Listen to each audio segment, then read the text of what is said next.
Hey, if you're a nonprofit leader, you already know the ground is shifting under our feet. Funders, they're asking for more than just what one organization can do. They want to see big, systemic change. So in this explainer, we are going to break down exactly how to give it to them, a real, practical guide to building and funding coalitions that actually work. Yeah, this quote really hits the nail on the head, doesn't it? The old way of doing things in our own silos just isn't cutting it. Funders want to see us working together to create these big, community-wide solutions. You know, collaboration isn't just a nice to have anymore. It's absolutely essential. And honestly, for those who get it right, it's a huge opportunity to get more funding and make a much bigger impact.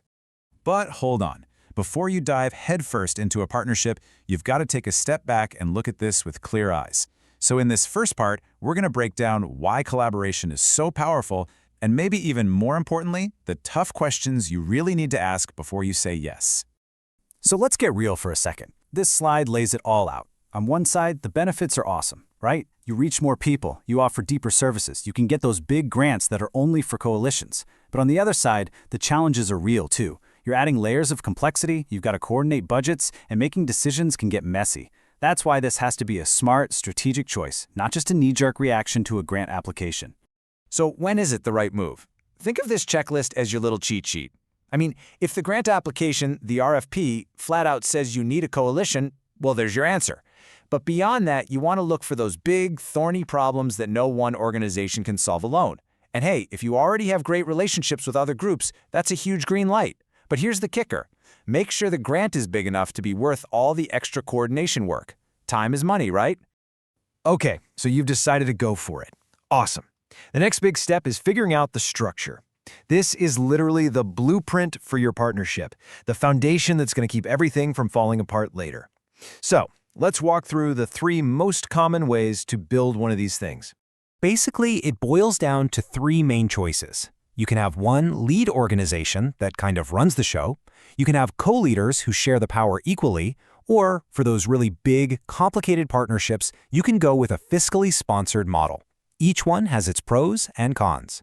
And this table is your guide to picking the right one. See? If you've just got 2 or 3 partners, the lead organization model is usually the simplest way to go. But if you're a group of equals who've worked together for years, the co-leader model feels a lot more fair and collaborative. The whole point is to match the structure to who you are and what you're trying to do. Okay, stop. Before you write a single word of that grant proposal, you need to hear this. You absolutely must get your internal agreements sorted out first. The Memorandum of Understanding, the MOU, it's completely non-negotiable. This is the document where you spell out who does what, how decisions get made, and, crucially, how the money gets split. Seriously, think of it as the prenup for your partnership. It might feel awkward now, but it will save you from a world of pain later.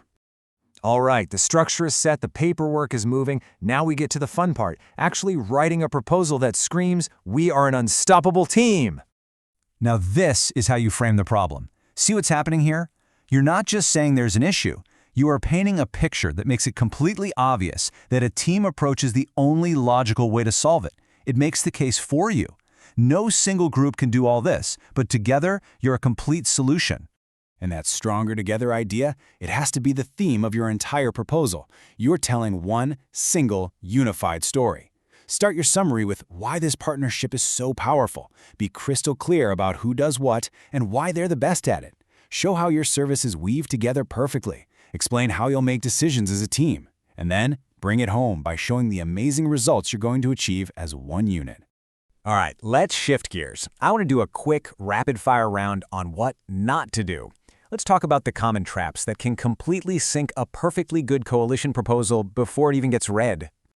First up, the ghost partner. Oh, we've all seen this. It's when you just slap another organization's logo on the proposal to make yourselves look more impressive, but there's no real partnership there.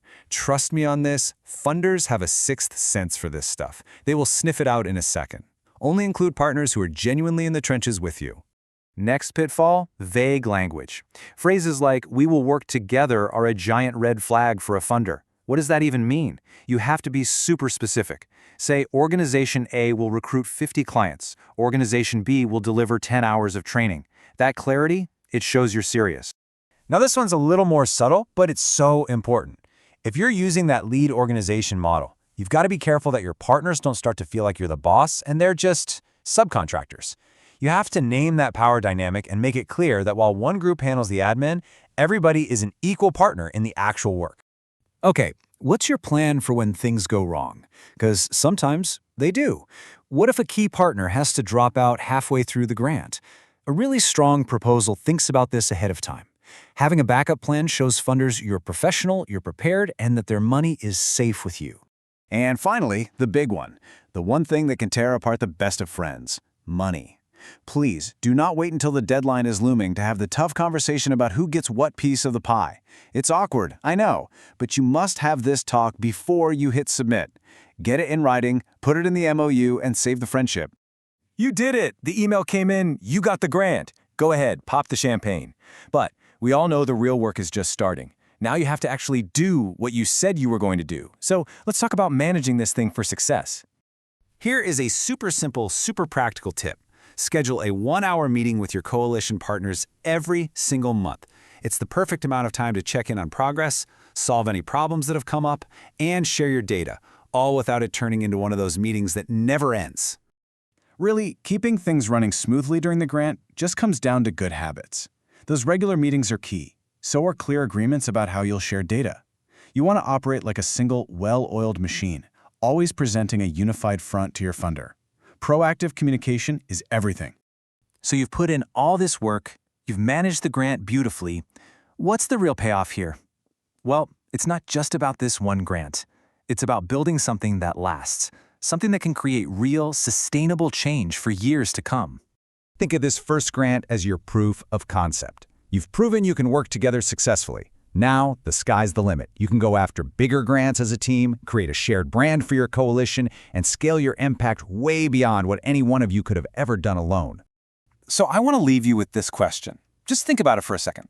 Think about your own work, your own community, the partners you have or could have. If you could just fix one of those messy, broken partnership processes, what would suddenly become possible for your mission? What new doors would open up?